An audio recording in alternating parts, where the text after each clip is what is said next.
Hey, happy Thursday to you. Welcome to yet another edition of 5 Minutes with Phil. Hey, if we can bless somebody that you know with one of these 5-minute sessions, pass it on, would you? And spread the word.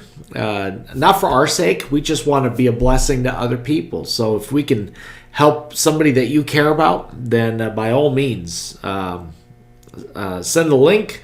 Share it with people on Facebook, whatever works for you. Now, today I want to take a look again at the last week of Jesus' life, where we're continuing this little series. And I'm going to take a little different look, not necessarily at Jesus this time, but I'm going to take a look at somebody by the name of Simon. And this is the man who literally helped Jesus carry his cross to its final destination. Look again how Luke puts it. Check this out. In Luke 23, verse 26, it says, "As the soldiers led him away, him being Jesus, they seized Simon from Cyrene, who was on his way in from the country. And they put the cross on him and made him carry it behind Jesus." Now, so here's the deal. Let's remember there is a major Jewish festival that's going on in Jerusalem. Okay, it's Passover, and you've got all these people that are traveling from all over the world to Jerusalem to be part of this festival, to be part of this important Jewish holiday. Simon is one of them. And it turns out, as he's on his way to worship in Jerusalem, the soldiers grab him, and all of a sudden he finds himself carrying the cross of a man by the name of Jesus, a man that he probably had never met. Maybe he had never even heard about him, but he found himself doing this task, taking this opportunity to do something that on its own probably didn't seem like it had a lot of value to it. What am I saying here today? Simon's actions, Simon's being used this way. He didn't preach a sermon.